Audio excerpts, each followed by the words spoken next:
Hello viewers, welcome to topper TNPSC. நம்ம தொடர்ந்து பொது தமிழில் ப்ரீவியஸ் இயர் கொஸ்டின் பேப்பர் பார்த்துட்ருக்கோம். அதோட வாங்க இந்த வீடியோக்குள்ளே போகலாம். இது 2013 எஸ்எஸ்எல்சி ஸ்டாண்டர்டில் கேட்கப்பட்ட பொது தமிழ் கொஸ்டின். யாமம் என்பது குறிஞ்சி தீனுக்குரிய சிறுபொழுது. அடுத்தது, குற்றியலுகரம் பயின்று வரும் சொல் கயிறு. ஞாபகம் வச்சுங்க, குற்றியலுகரம்னா கடைசியில் குசுடுத்துக்குறோட முடியணும். அடுத்தது, பின்வரும் நோற்றுள் செயப்பாட்டு வினை அல்லாதது எது?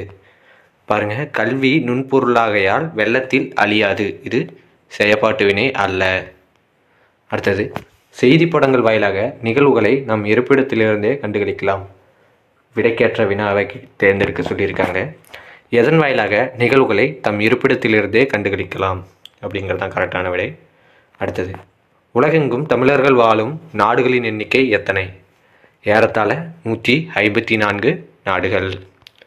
பிராகுயி முதலிய வட புல மொழிகளுக்கும் தாயாக விளங்குவது தமிழே என்று கூறியவர் டாக்டர் கால்டுவெல். பிராகுயி முதலிய வடபுல மொழிகளுக்கும் தாயாக விளங்குவது தமிழே என்று கூறியவர் கால்டுவெல். சிற்றிலக்கிய வகைகளை கூறாத பாட்டியல் வரையறுத்த பாட்டியல். சிற்றிலக்கிய வகைகளை கூறாத பாட்டியல் வரையறுத்த பாட்டியல். அடுத்தது, கீழ்காணும் பாடலிலிருந்து எடுக்கப்பட்ட சொற்களுள் எது எதிர்ச்சொல் இல்லை அப்படின்னு கேட்டிருக்காங்க.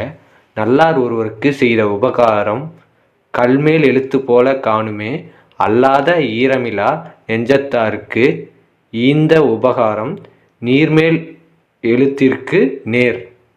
இதில் ஈரம் காய்ந்த, இதுதான் எதிர்ச்சொல் இல்லை.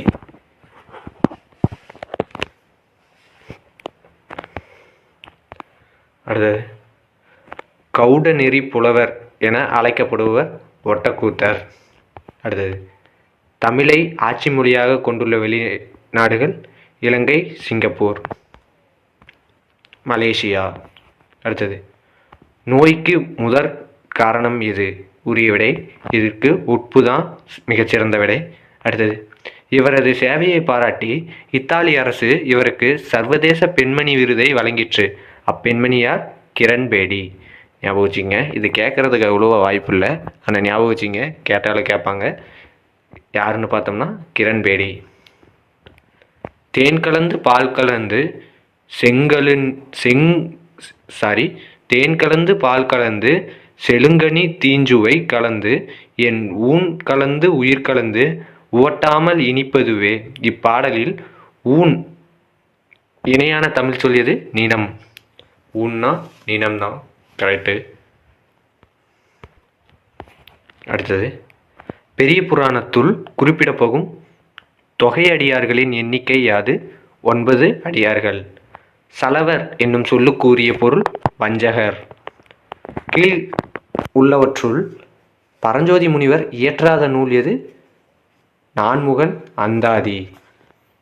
மற்றது பாருங்க, திருவிளையாடல் புராணம், திருவிளையாடற் போற்றி கலிவெண்பா, மதுரை பதிற்று பத்தந்தாதி, இதெல்லாம் அவர் இயற்றினது தான். உங்களுடைய தர்மமும் கர்மமுமே உங்களை காக்கும் என்று முத்தாய்ப்பாய் நம் உள்ளத்தில் நறுந்தேனை பெய்வித்தார். யார் சொன்னான்னு பார்த்தோம்னா அயோத்திதாச பண்டிதர்.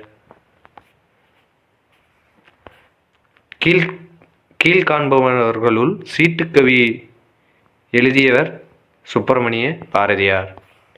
நரம்பின் மறை என்று இசையை பற்றி குறிப்பிடும் நூல் தொல்காப்பியம். நரம்பின் மறை என்று இசையை பற்றி குறிப்பிடும் நூல் தொல்காப்பியம். இந்தியாவின் பெப்பிசு என அழைக்கப்படுவர் ஆனந்தரங்கர். நாடாக ஒன்றோ காடாக ஒன்றோ அவளாக ஒன்றோ மிசையாக ஒன்றோ இச்செயலில் வந்துள்ள அவள் என்னும் சொல்லின் பொருள் பள்ளம். இதே தான் பார்த்துருக்கோம். அவள் என்னும் சொல்லின் எதிர்ச்சொல் என்னன்னு பார்த்துருப்போம். அதற்கு மேடு ப்ரீவியஸ் இயர் கொஸ்டின் பேப்பரில் பார்த்துருப்போம். அதையும் ஞாபகம் வச்சுங்க. கடலை, எந்த கடலையும் பார்த்துங்க. கடல் குறிக்காத சொல்லை கண்டறிக. புனை. மற்றது பாருங்கள், பவ்வம், பறவை, புணரி, இதெல்லாம் கடலை குறிக்கும் சொல். இதில் பறவை, அதாவது போன குரூப் 4 2022 கேட்ட குரூப் 4ல் பறவை என்னும் சொல் எதை குறிக்கிறதுன்னு கேட்டாங்க. அதையும் ஞாபகம் வச்சுங்க. பெரிய புராணம் காட்டும் முப்பொருட்கள் என திருவிக்க பட்டியலிடுவை உலகம், உயிர், கடவுள். அடுத்தது, கவிஞர் தாராபாரதி எழுதாத கவிதை நூல் இது? சொந்த சிறைகள். அடுத்தது பாருங்க, இன்னொரு சிகரம், புதிய விடைகள், இது எங்கள் கிழக்கு. இதை 3 எழுதியிருக்காரு. சொந்த சிறைகள் எழுதலை. மும்பையில் 1946ஆம் ஆண்டு சித்தார்த்தா உயர்கல்வி நிலையத்தை தோற்றுவித்தவர் இவர். யாருன்னு பார்த்தோம்னா அண்ணல் அம்பேத்கர். சித்தார்த்தா உயர்கல்வி நிலையத்தை தோற்றுவித்தவர் அண்ணல் அம்பேத்கர். அடுத்தது பொறுத்துக, எழுத்துக்கு பிறக்கும் இடத்தையும் அதையும் பொருத்தணும். மென்மை அப்படின்னா அது மூக்கு, அதாவது மெல்லினம் மூக்கு.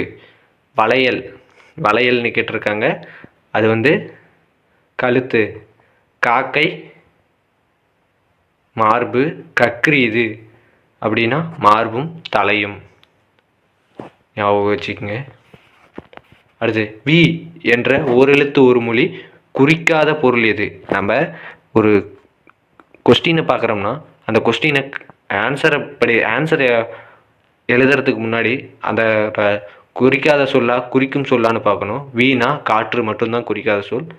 வி அப்படின்னா மலர், பறவை, கொள், இதெல்லாம் குறிக்கும் சொல். அடுத்தது, சொல்லும் பொருளும். கா அப்படின்னா காப்பாற்று. கு அப்படின்னா நிலம். கை அப்படின்னா செயல். கோ அப்படின்னா பெருமை. அடுத்தது, வெண்பாவின் இலக்கணத்தை முதலிலும் ஆசிரியப்பாவின் இலக்கணத்தை ஈற்றிலும் பெற்று வருவது மருட்பா. வெண்பாவின் இலக்கணத்தை முதலிலும் ஆசிரியப்பாவின் இலக்கணத்தை ஈற்றிலும் பெற்று வருவது மருட்பா. பின்வரும் நோற்றுள் பொருத்தமான இணையை கண்டெடு. என்னன்னு பார்த்தோம்னா, வெற்புனா எந்த மலை வரும்னு பார்த்துக்குங்க. இன்னொரு வெட்புக்கு சூடு. வெற்பு மலை, வெட்பு சூடு. அடுத்தது, தான் அதை சம்புவின் கனி என்று தடங்கையில் எடுத்து முன் பார்த்தான். இவ்வடிகளில் இடம்பெறும் கனி நாவற்கனி. இதையும் ஏற்கனவே பார்த்துருக்கோம். இதில் சம்புவின் கனி எதுன்னு கேட்டிருக்காங்க, அது நாவல் கனி. இதுவும் ப்ரீவியஸ் இயர் கொஸ்டின் பேப்பரில் கேட்டிருக்காங்க. அகரவரிசைப்படி சொற்களை சீர் செய்க. குமுதம், குயில், குவளை, குறவன். இதுதான் கரெக்டாக இருக்குது. இதுக்கு முதல்ல உயிரெழுத்து, இரண்டாவது உயிரெழுத்துக்கு அப்புறம் உயிர்மெய் எழுத்து, மெய்யெழுத்தெல்லாம் யூஸ் பண்ணும். அதை கரெக்டாக ஞாபகம் வச்சுங்க. உயிரெழுத்துக்கு அப்புறம் தான் மெய்யெழுத்து வரணும், உயிர்மெய் எழுத்து வரணும். அடுத்து, சரியான விடையை கண்டறி. தில்லையடி வள்ளியம்மை குறித்து காந்தியடிகள் இந்திய ஒப்பீனியன் இதழில் கூறியுள்ளது. நம்பிக்கைதான் வள்ளியம்மையின் ஆயுதம் அப்படின்னு கூறியிருக்காரு. ஞாபகம் வச்சுங்க. வள்ளியம்மையின் பெயர் என்றும் நிலைத்து நிற்கும் அப்படி கூறல, நம்பிக்கைதான் வள்ளியம்மையின் ஆயுதம் அப்படின்னு கூறியிருக்காரு. ஞாபகம் வச்சுங்க. இதுவும் தான் கூறியிருப்பார், அங்கே தென்னாப்பிரிக்கான்னு வரல, அதை ஞாபகம் வச்சுங்க. பொருத்தமான விடையை கண்டுபிடி. நாட்டுப்புற பாடல்கள் எனப்படுபவை இவை அனைத்தும். எதுன்னு பார்த்தோம்னா, கிராமிய பாடல்கள், நாடோடி பாடல்கள், வாய்மொழி பாடல்கள். அடுத்தது, பொருந்தாத கூற்றை கண்டறிய. ராணி மங்கம்மாள் தன் ஆட்சி காலத்தில் தன் படைத்தளபதி நரசப்பையன் தலைமையில் முகலாயரோடு போரிட்டு வெற்றி பெற்றார் அப்படிங்கிறது பொருந்தாத கூற்று. நரசப்பையன் தலைமையில் திருவிதாங்கூர் போரில் வெற்றி பெற்றார். தஞ்சை மன்னரால் கைப்பற்றப்பட்ட பகுதியை மீட்டெடுத்தார். மைசூர் மீது படையெடுக்க தஞ்சை மதுரை கூட்டுப்படை ஒன்றை உருவாக்கினார். இது கரெக்டான விடை. தானியாகு பெயர் அல்லாத சொற்றொடர் எது? மோர் குடித்தான் அப்படிங்கிறதான் தவறானது. அடுத்தது, மகர குறுக்கம் பயின்று வராத சொல் எது? எதுன்னு பார்த்தோம்னா தரும் செல்வர். இதுதான் பயின்று வராத சொல். அடுத்தது, கொடுக்கப்பட்டுள்ள செயலடியில் அடிகோடிட்ட சொற்களுக்கு பொருத்தமான இலக்கண குறிப்பை கண்டறிக. சிற்றில் நற்றூன் பற்றி நின்மகன் அப்படின்னு கொடுத்துருக்காங்க. இதில் அடிகோடிட்ட சொல் சிற்றில் அப்படின்னா பண்பு தொகை, நற்றூன் அப்படின்னாலும் பண்பு தொகை.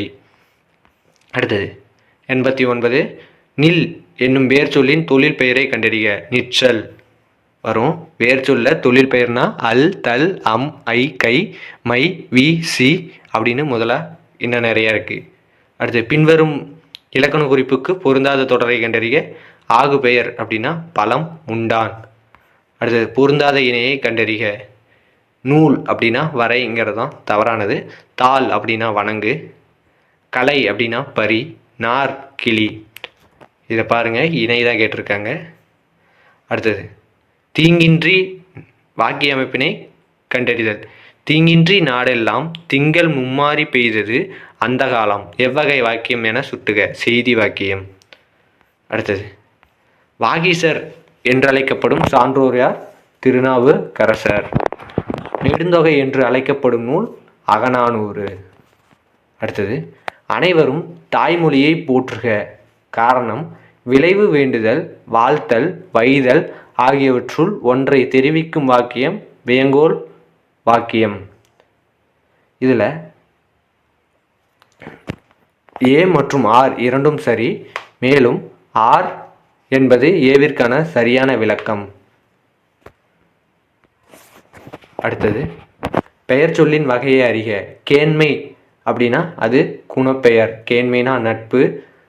அதோட பொருள் பெயர் சொல்லோட வகை குணப்பெயர். அடுத்தது பொறுத்துக. செல் ஏசி அப்படின்னா அரக்கு. ஷெல் ஃபிஷ் அப்படின்னா கிளிஞ்சல் உயிரி. ஷெல்வ் அப்படின்னா அது தள்ளிப்போடு. ஷெல் அப்படின்னா மேலோடு. இதை ஞாபகம் வச்சுக்கங்க. அடுத்தது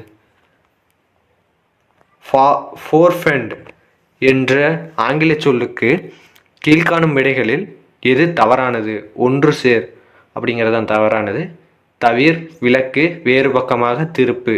இதுதான் ஃபோர்ஃபெண்ட் அப்படிங்கிறதுக்கு அர்த்தம். அடுத்து பொருத்தம் இல்லா சொல்லை தேர்வு செய்க. கைட்டிஃப் அப்படின்னா இனங்கச்சை. இதுதான் தவறானது. இதை ஞாபகம் வச்சுங்க. அடுத்தது பொருந்தாத இணையை கண்டறிக. பர்ஃபார்ம் அப்படின்னா துளை. அதுதான் தவறானது.